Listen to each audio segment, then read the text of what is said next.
喺2月初嘅時候呢，我做咗預測，認為呢川普一定會再次攻打伊朗嘅。果然，美國同以色列喺2月28日開始展開咗史詩怒火行動，並且喺第一波攻擊入邊就炸死咗伊朗最高領袖哈梅內伊，以及大量嘅政府以及革命衛隊高層嘅，改變咗歷史。歡迎嚟到不左不右，呢個係我馬年嘅第一期原創節目。首先恭祝各位觀眾龍馬精神，馬到成功。咁喺第一波行動呢已經過去咗一段時間之後呢，我哋今日就嚟冷靜分析一下後面局勢嘅走向。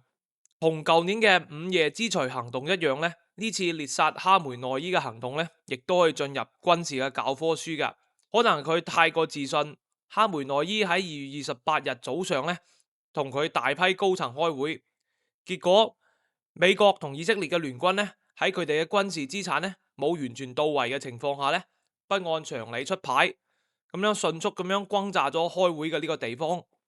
然後哈梅內伊呢，以及話根據報道話呢，有另外41名高層呢就一齊歸西啦。咁伊朗官方呢，一開始呢仲話哈梅內伊呢會喺當日發表全國嘅講話，但係喺事實面前呢，亦都只能承認。同時佢哋成立咗所謂嘅臨時領導委員會呢，就嚟接管權力嘅。咁大概呢有3個人㗎。咁哈梅內伊一死呢，伊朗呢就展開咗報復啦。喺舊年嘅午夜之錘行動之前呢，以色列同伊朗呢就已經進行過大規模嘅空襲呢，同埋導彈互射㗎。咁呢亦都係稱為12日戰爭嘅。當時伊朗發射咗大量嘅無人機同埋導彈呢，就直接咁樣襲擊咗以色列全境嘅。咁呢一次呢，隨住美國嘅參戰呢，不出意外，伊朗同樣針對美國喺中東嘅軍事基地、軍艦以及係大使館嘅。但係出人意料嘅就係呢，伊朗選擇咗對周邊國家呢實行咗無差別嘅攻擊㗎。無論係美國嘅盟友，好似巴林、卡塔爾、阿聯酋等等，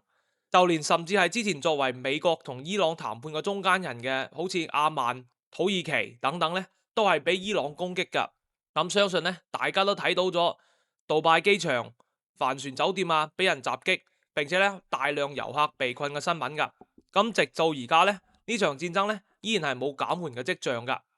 咁而家呢，我嚟講一講我自己嘅睇法。首先呢，雙方呢都冇獲得完全嘅優勢㗎。美國同以色列第一日就斬殺咗哈梅內伊，係一個巨大嘅戰果㗎。並且呢，伊朗嘅海軍呢喺第二日呢基本上就係俾完全消滅㗎。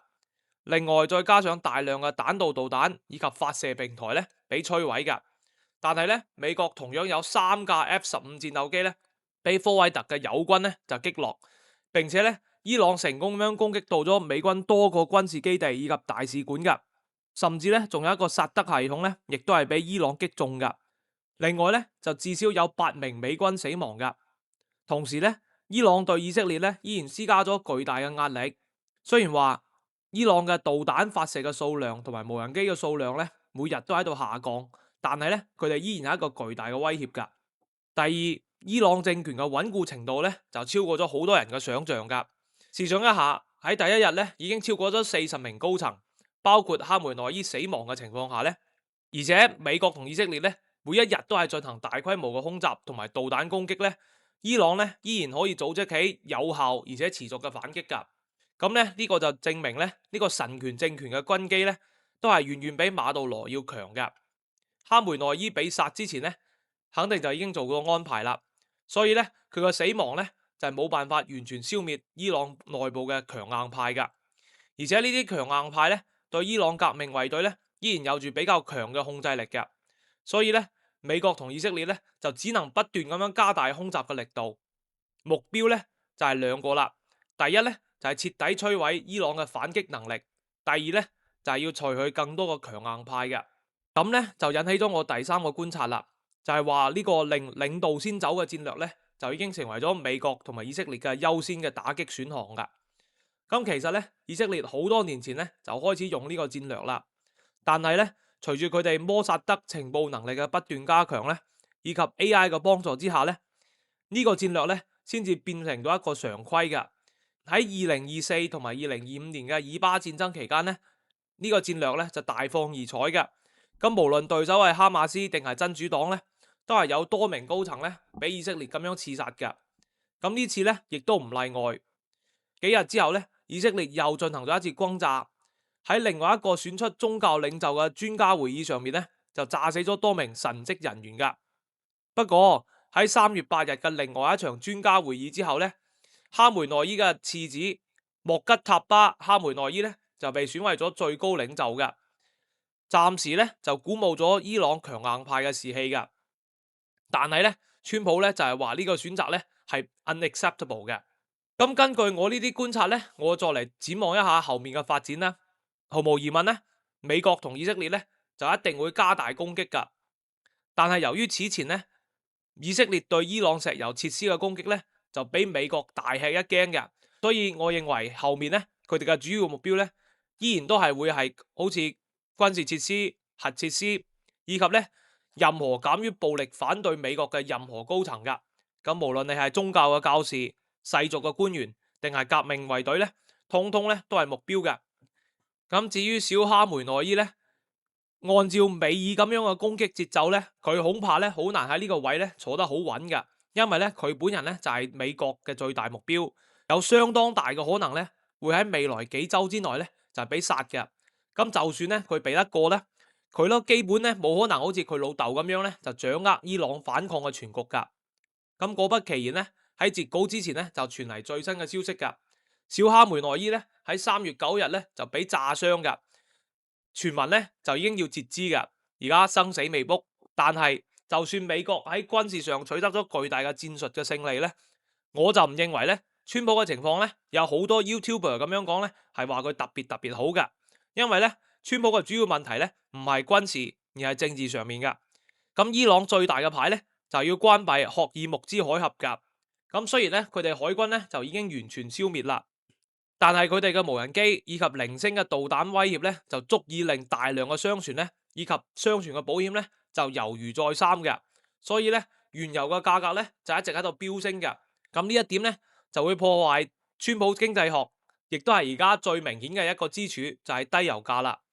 同時咧，從阿富汗同埋伊拉克戰爭之後咧，美國人咧對美軍長時間以及高烈度嘅行動咧有住巨大嘅反感噶。因此咧，我認為咧，川普一開始講咧行動時間大概係4到5個星期咧，係一個合理嘅預期，亦都係佢一個可以接受嘅範圍噶。但係雖然可能性好低，但係如果咧到5月份咧戰事依然係持續嘅話咧，咁川普嗰陣時嘅選擇咧就好有限啦。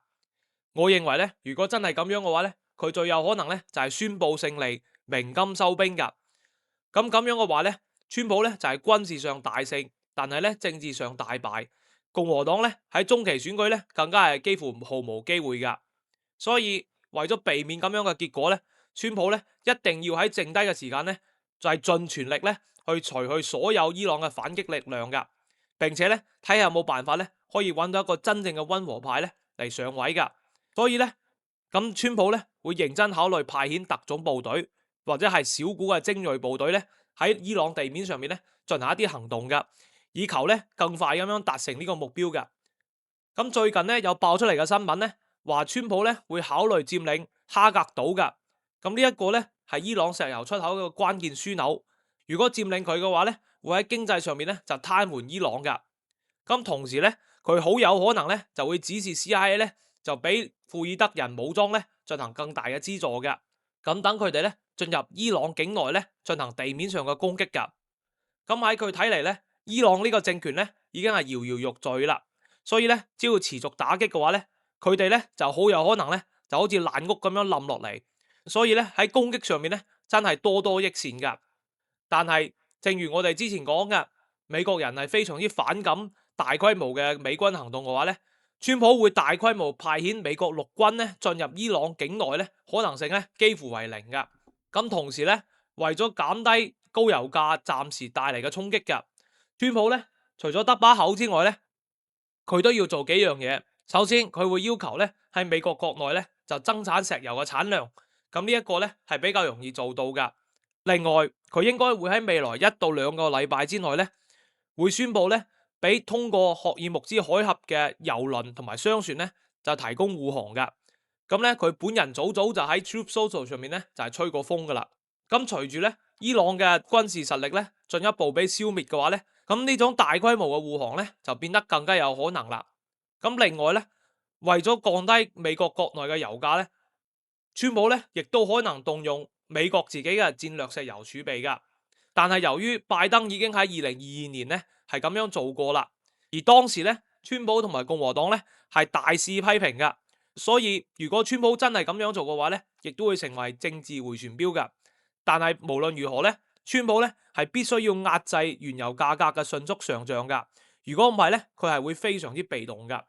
總之，川普咧要喺軍事上面咧繼續大力打擊，而且咧要盡量俾石油嘅價格咧就係保持平穩噶。咁佢呢個平衡手會唔會成功呢？不左不右咧會繼續關注噶。